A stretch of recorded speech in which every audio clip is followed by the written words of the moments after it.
박수 올려드리겠습니다.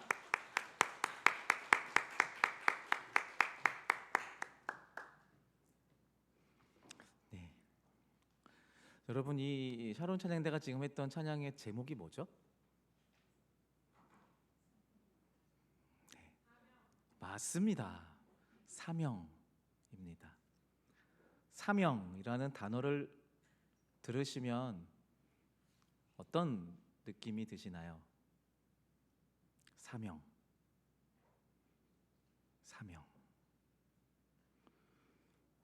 우리 주님께서 여러분들에게 주신 사명대로 살고 계신가요? 네.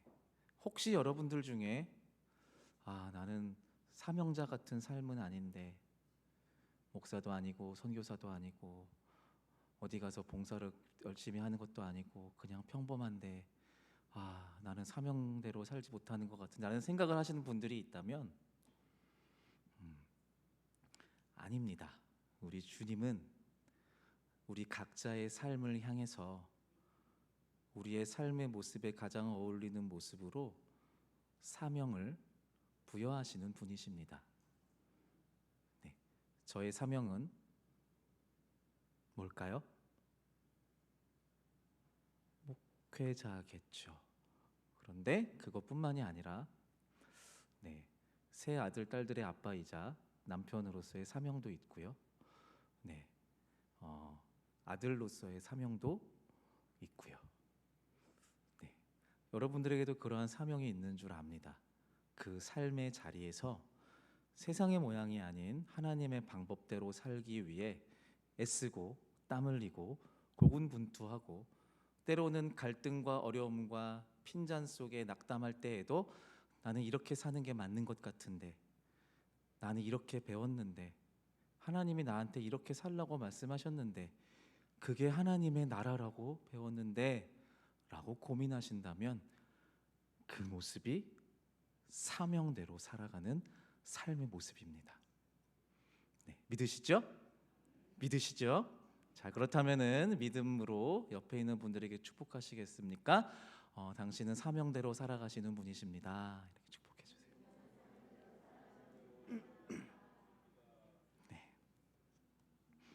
네, 오늘 주신 말씀 통해서 너 이 나라의 멤버가 되어라 라는 제목으로 함께 하나님의 말씀의 은혜를 나누겠습니다. 말씀을 시작하면서 아주 뜻깊은 영상 한 편을 잠깐 보도록 하겠습니다.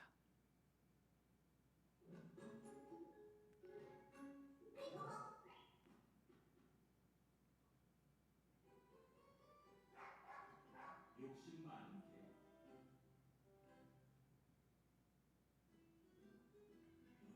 어느 날 욕심 많은 개가 길을 가다가 커다란 고기를 발견했어요.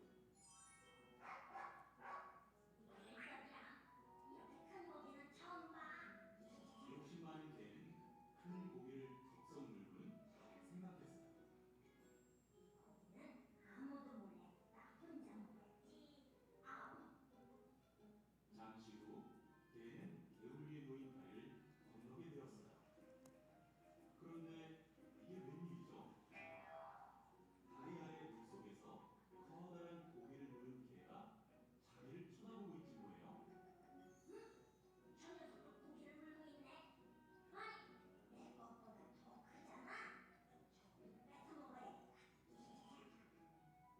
그러고는 물속에 있는 개를 향해 큰 소리로 짖어댔어요. 그러자 욕심 많은 개가 물고 있던 고기가 물속으로 펑덩 떨어지고 말았어요.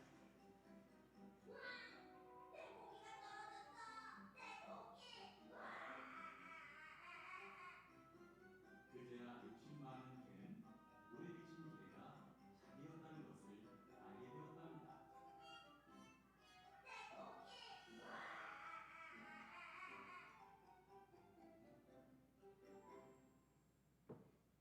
잘 보셨죠? 네, 아주 유명한 영상이죠. 이 동화를 잘 아실 겁니다. 이솝우화 중에 하나이고요. 교훈도 아주 명확하죠. 욕심 부리다가 자기 것, 지금 내가 누리는 것조차 놓쳐버리는 어리석은 사람이 되지 말자. 뭐 이런 교훈일 겁니다. 설교를 시작하면서 이 동화의 교훈이 하나님 나라를 살아가고 또 그것이 사명이라고 믿는 저와 여러분들에게 건강한 기준이 되기를 소망하면서 영상을 준비해 봤습니다. 네, 일단은 아는 내용이니까 일단 좀 이렇게 접어두시고 보겠습니다. 오늘 함께 읽은 본문은요, 예전에 저희가 함께 나누었던 잔치의 비유와 닮은 점이 좀 있습니다. 그 내용을 아마 기억하실 겁니다. 잔치에 초대를 받은 사람들이 아무도 오지를 않자 길거리에 아무나 데리고 와서 잔치를 열었었던 그런 비유입니다. 그래서 정말 그 누구나 아무나 원하는 사람은, 잔치를 가기를 원하는 사람은 아무나 와서 마음껏 먹고 유명한 연예인 공연도 보고 엄청난 선물 하나씩 가지고 올 수 있었던 풍성한 잔치, 그런 이야기였었어요. 그 이야기의 주제는 차별 없이 모두에게 주어지는 하나님의 나라, 이런 거였습니다. 자, 오늘의 비유 비슷합니다. 잔치가 열렸어요. 주최 측이 뭔가 딱 보냈을 때 올만한 예상되는 사람들한테 초대장을 보냈고요. 그런데 그 사람들이 모두 거절하였습니다. 주최 측은 분노하면서 초대 대상을 확대하였고요. 또 초대의 방법을 바꿉니다. 그래서 새로운 모양의 잔치를 개최하죠. 여기까지 거의 비슷한데요. 초반부에, 이 비유의 초반부에, 초반에 보면요, 다른 배경 설정이 등장해요. 예전에 그 잔치의 비유에서는 어떤 귀족, 어떠한 사람이 잔치를 열었다 이렇게 되어 있거든요. 그런데 오늘의 비유에는 다른 배경 설정이 등장합니다. 일반 귀족 정도가 아니라 이 잔치를 열고 있는 사람은 바로 왕입니다. 임금.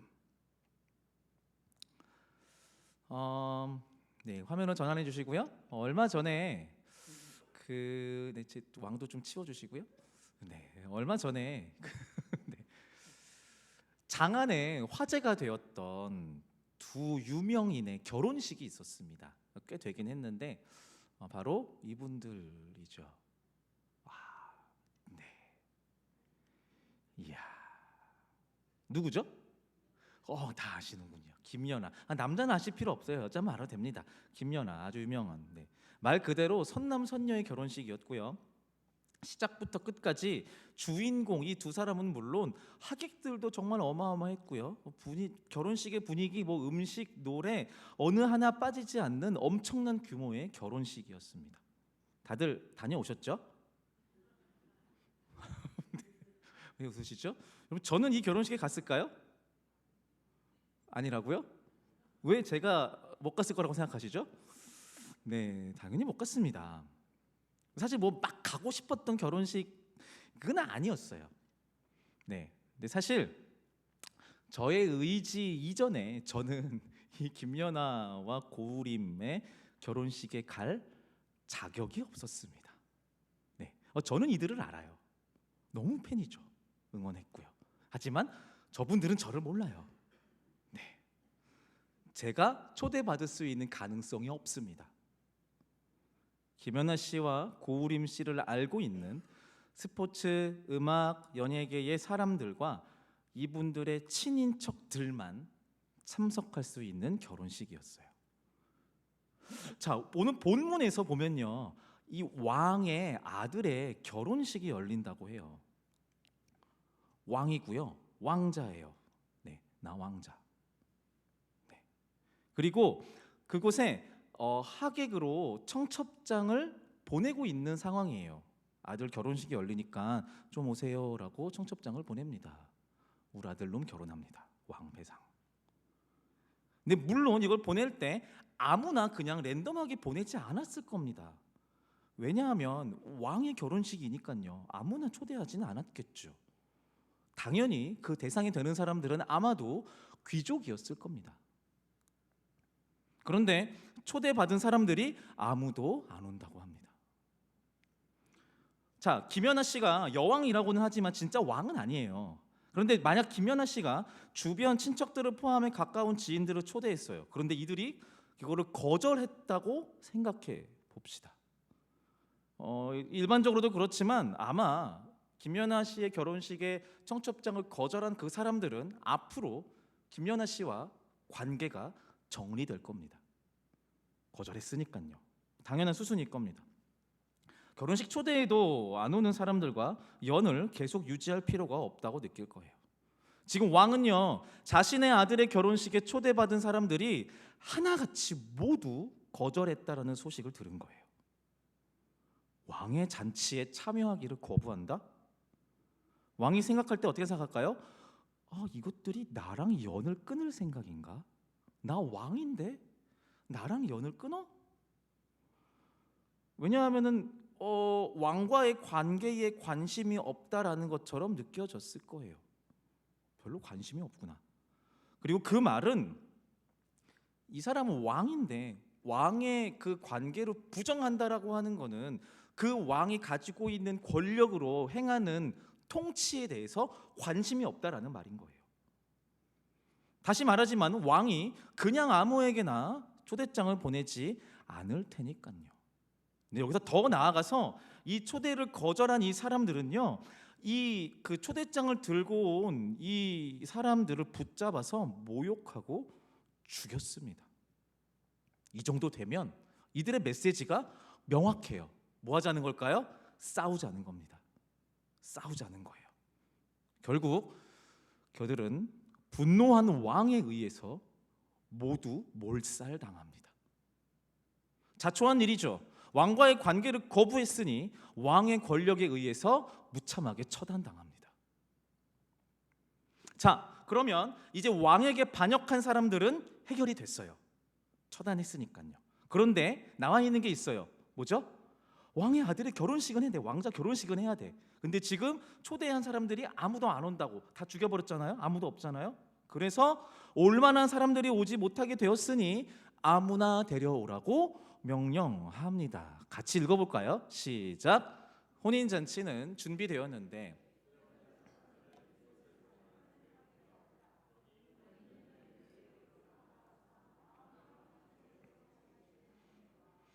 네, 자 이걸 보면요 똑같아요. 이전에 그 잔치의 비유와 똑같아요. 맞죠? 왕의 잔치에 초대받은 아무나들은 어떤 자격도 없이 그냥 공짜로 왕의 잔치에 초대받은 겁니다. 제가 자다가 일어났는데 아침에 카톡으로 청첩장이 온 거예요. 누구한테? 김연아 씨한테요. 이런 상황인 거죠. 네, 왕자의 결혼식에 초대받게 된 겁니다. 네, 여기에 한 가지 이야기가 첨가돼요. 11절 12절의 말씀에 이렇게 기록되어 있어요. 같이 읽어볼까요? 시작. 임금이 손님들을 만나러 들어갔다가 거기에 혼인 예복을 입지 않은 사람이 한 명 있는 것을 보고 그에게 묻기를 이 사람아 그대는 혼인 예복을 입지 않았는데 어떻게 여기에 들어왔는가 하니 그는 아무 말도 하지 못하였다. 자, 펭귄 하나만 다른 머리가 없죠? 저런 사람이 한 명 있는 거예요. 자, 이제 질문합니다. 여러분들 예상으로 한번 답해 보세요. 왕의 잔치에 초대된 이 사람이요. 그런데 지금 왕이요. 이 사람이 예복을 입지 않고 있어서 나무라고 있습니다. 자, 그렇다면 지금 이 사람은 지금 과연 어떤 옷을 입고 있을까요? 어떤 옷을 입고 있을까요? 화려한 옷을 입고 있을까요? 아니면 허름한 옷을 입고 있을까요? 일반적으로 예상하기를 허름한 옷을 입고 있을 것이다 라고 생각할 수 있습니다. 왜냐하면 아무나 데리고 왔으니까요. 그게 왠지 이미지가 맞을 것 같아요. 자, 그런데 조금 이상하지 않나요?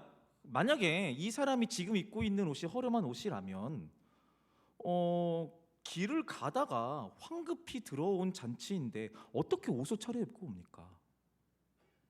당연하죠. 아무나 올 수 있는 잔치인데 옷차림 가지고 지금 왕이 급을 나누고 있는 거예요. 뭔가 앞뒤가 안 맞는 것 같습니다. 왜냐하면 지금 이 이야기는 예수님의 비유이기 때문이에요. 무슨 말씀을 하시려고 하는 거지? 지금 이 왕은 선한 왕이 아닌가? 우리가 같이 나누었던 차별하지 말라는 그 말씀을 들었는데 혹시 이 왕은 차별하는 왕이 아닌가? 이런 생각이 들 수 있는 겁니다. 자, 이 비유를 이해하기 위해서는요, 반드시 이해가 필요한 관습이 하나가 있습니다. 뭐냐면요, 잔치를 열었을 때 그 잔치에 만약에 예복이 필요하다 그러면 잔치에 필요한 예복은 반드시 잔치를 주최한 쪽이 준비합니다. 그러니까 왕의 아들의 혼인 잔치에서도 지금 왕은요, 손님들을 위한 예복을 준비해 두고 있을 거라는 거죠. 근데 이걸 입을 사람들이 다 거절했잖아요. 그리고 아무나 데리고 왔잖아요. 예복은 남아 있잖아. 그럼 그 사람들은 이 옷을 입으면 되는 거예요. 이게 잔치에 참여할 수 있는 조건인 거예요. 서로 다른 조건, 뭐 다른 지위, 성별, 생김새 상관없이 아무나 데리고 왔으니까 이 사람들은요, 이 잔치에 왕이 준비한 이 옷을 입으면 왕이 준비한 잔치에 참여할 자격이 완성되는 것입니다. 그리고 이 옷은 왕이 준비한 옷이기 때문에 이 옷을 입고 잔치에 참여한다는 것은 뭘 의미하냐면 이 왕이 갖고 있는 권위에 나도 동참한다라는 의미가 되는 겁니다. 아무나 올 수 있는 잔치예요. 맞아요. 그런데 그들에게 요구되는 단 하나의 조건은 뭐예요? 왕이 주는 예복을 입는 겁니다. 자, 그럼 이 관습을 염두에 두고 아까의 대화 상황으로 돌아오겠습니다. 제가 질문했었죠. 지금 이 사람, 왕의 핀잔을 듣고 있는 이 한 사람, 이 사람이 과연 무슨 옷을 입고 있을까? 이 사람은 무슨 옷을 입고 있을까요? 분명한 거는 적어도 이 옷은 입고 있지 않는 거죠. 이걸 안 입은 겁니다. 이걸 안 입고 그냥 들어온 겁니다. 둘 중에 하나일 것 같아요. 제 생각에는 아마 이 사람은 왕이 준비한 저 예복보다 괜찮은 옷을 입고 있는 겁니다. 더 비싼 옷, 더 화려한 옷을 입고 있는 겁니다.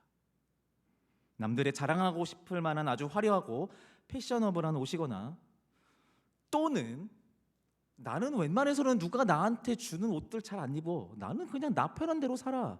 라고 하면서 자기가 평상시에 입고 있는 평상복을 입고 있을 겁니다. 어느 쪽이든 이 사람은 자신의 옷차림, 지금 입고 있는 이 옷차림을 가리는 예복을 입는 것을 거부한 사람이에요. 남들과 똑같이 동등한 모습으로 잔치에 참여하는 그러한 자신을 용납할 수 없는 겁니다. 나의 개성을 가리는 게 너무 싫은 거야. 어쩌면 그는 좀 더 멋진 옷을 입고 흐뭇한 표정으로 자신의 높은 어떤 패션 센스와 사회적 지위를 뽐내면서 왕을 맞이하고 싶었을지 몰라요. 제가 어디에서 왔는데 여기 오면서 이런 거 좀 준비해 왔습니다. 저 좀 괜찮죠? 제가 이런 멋으로 사는 사람이에요. 아무나라고 했지만 저는 마땅히 이 잔치에 참여할 만한 자격이 있는 사람이에요. 보세요, 이거 에르메스예요. 어마어마하거든요. 이거 이렇게 자랑하고 싶었을 거란 말이죠. 근데 그의 결론은 예상을 빗나갑니다. 이 사람의 손발을 묶어서 바깥 어두운 데로 내던져라. 거기서 슬피 울며 이를 갈 것이다. 그는 잔치에 쫓겨납니다. 아무나 올 수 있는 잔치에서조차 환영받지 못한 사람이 등장해요. 모순 같습니다.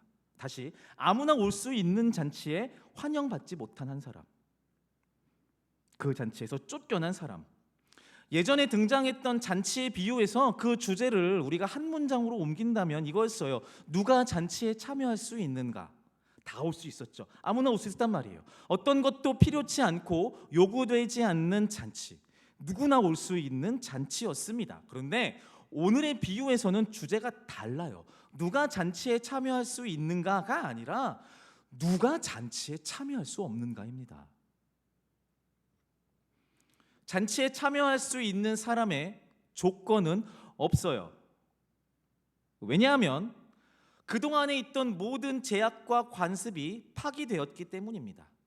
이 잔치를 통해서 지금 새로운 문화가 시작된 거란 말이죠.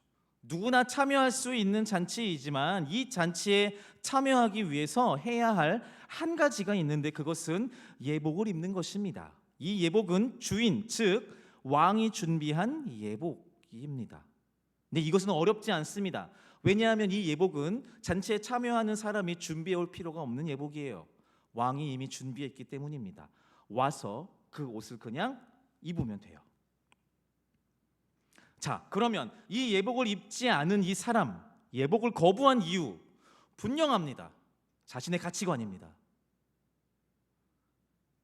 내 옷, 내 스타일, 내 생활 방식, 내 인생 가치관, 이러한 것들이 나 자기 자신의 정체성을 부여해 주는 것이다 라고 생각하는 거예요. 이 가치관으로 나는 지금까지 살았고, 이 가치관으로 지금까지 부족한 것 없이 떵떵거리며 승승장구하며 살아온 거예요. 그래서 내가 자주성가해서 여기까지 왔기 때문에 여타 다른 사람들과는 나는 좀 다른 사람이야 라고 생각하고 있을 거란 말이죠. 예복을 거부한 것이 잘못된 것인가요?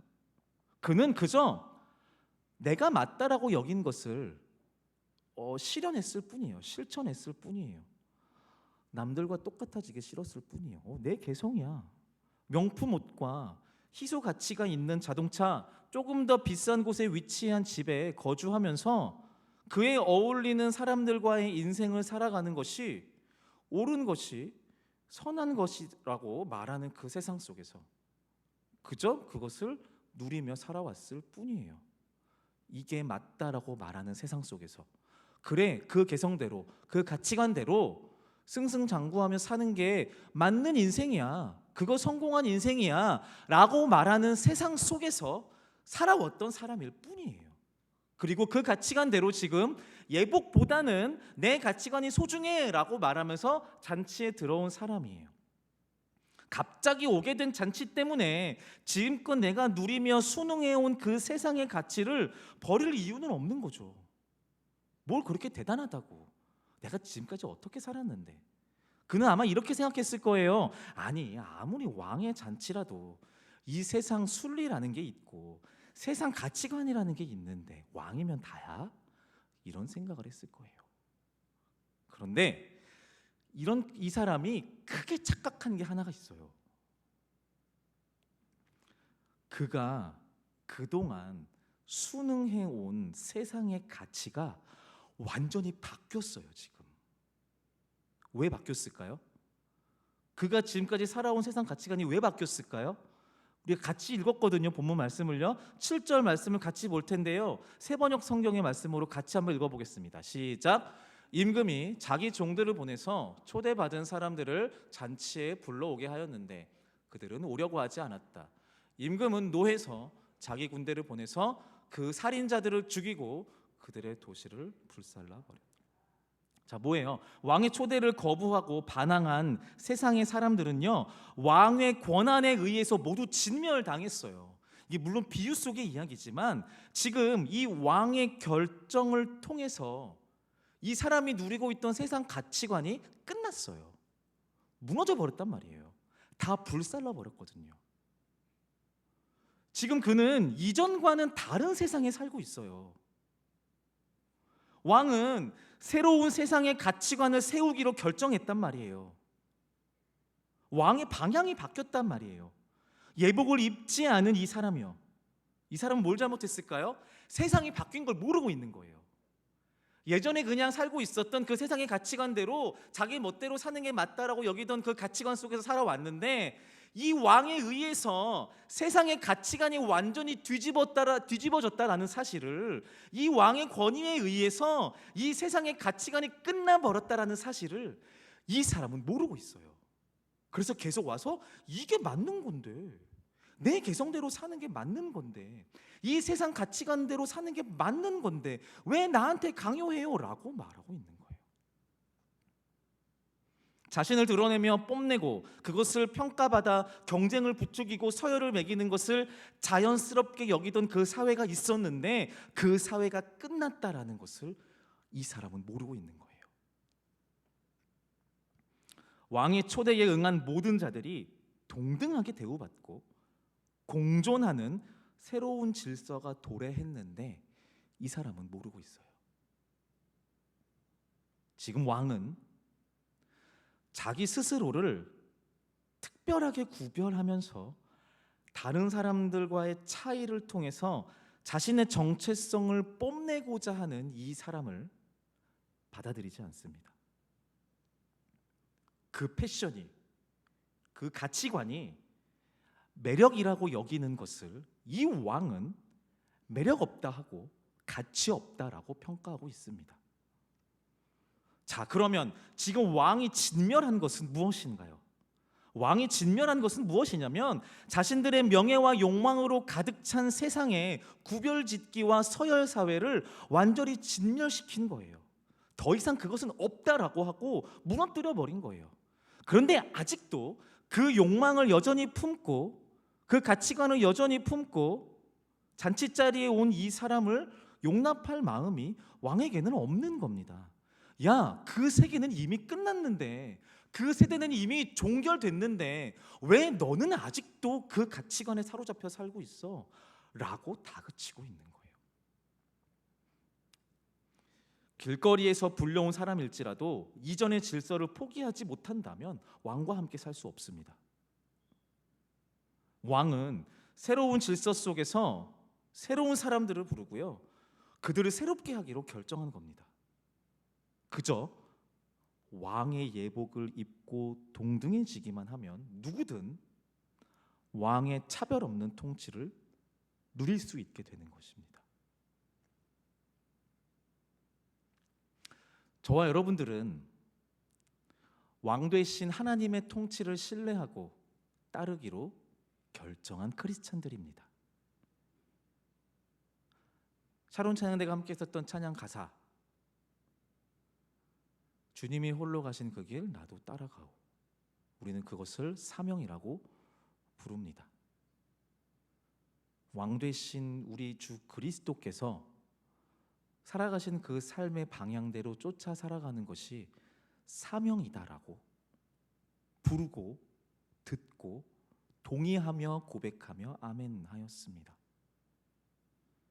그런데 정말 많은 크리스찬들이요, 그저 무늬만 신앙인일 뿐 여전히 세상의 관습과 가치관들을 조금도 바꾸지 않고 살려고 합니다.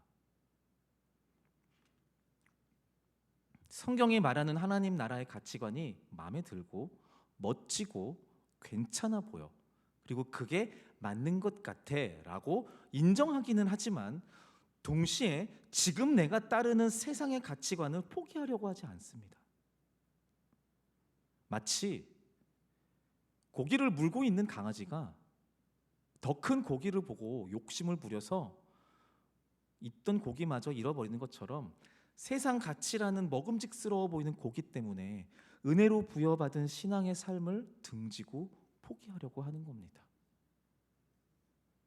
결국 아무것도 갖지 못하고 아무것도 누리지 못하고 빈털터리가 되겠죠. 사랑하는 영신의 성도 여러분, 지금도 우리와 함께 하시는 성령님은 우리가 하나님을 따르는 바른 길로 갈 수 있도록 우리를 인도하시고 애쓰고 계십니다. 세상의 갖은 유혹들을 뒤로하고 하나님 나라를 추구하는 삶을 살라고 저와 여러분들을 인도하고 계십니다. 계속해서 우리한테 말씀하시는 걸 겁니다. 지금 너희들이 살고 있는 그 삶, 승열아, 네가 누리고 있는 그 세상의 가치, 누군가의 머리를 밟고 일어서도 괜찮고 그렇게 성공하고 살아가는 것이 더 편안하고 안락하다고 말하는, 성공한 삶이라고 말하는 그 세상의 가치, 그거 끝났어 라고 말씀하시는 겁니다. 그거 더 이상 힘이 없어. 내가 그 가치관을 끝냈거든. 내가 세상을 이겼거든. 내가 그 세상이랑 상대도 되지 않을 만큼 훨씬 크고 강하거든. 그러니까 거기에 목매지 마. 그렇게 사는 것에서 적당하게 양발 하나씩 발 하나씩 딛고 살아가는 그런 이중적 크리스찬으로 살아가지 마 라고 저에게 말씀하시는 겁니다. 저뿐만이 아니라 신앙을 가지고 살아가는 이 땅의 크리스찬들, 저와 여러분들을 향해서 동일하게 가르치시고 말씀하고 계십니다. 사랑하는 성도 여러분, 이 결단이 저와 여러분들에게 있으면 좋겠습니다. 아마 우리 눈에 보이고 손에 잡히고 실제로 우리의 감정을 더 흥분시키는 세상의 가치관들이 많을 겁니다. 쾌락, 돈, 명예, 인기, 이러한 것들은 내가 세상에서 좀 더 잘 살고 있구나라는 것들을 체감하게 만들어주는 세상의 가치관입니다. 그런데 여러분, 우리가 믿는 그리스도, 예수님을 통해 우리에게 가르쳐 주신 하나님의 나라, 그 하나님 나라의 가치관, 그 어떤 자도 차별받지 않고 예수 그리스도의 이름을 부르는 모든 자들에게 그 예복을, 왕의 예복을 공짜로 입혀주시는 그 하나님 나라의 가치관을 소망하시기를 바랍니다. 적당하게 양발 다 딛고 계지 마시고요, 하나님을 향해서 올인할 수 있는 저와 여러분들 되시기를 바랍니다. 이 시간 우리가 함께 찬양하면서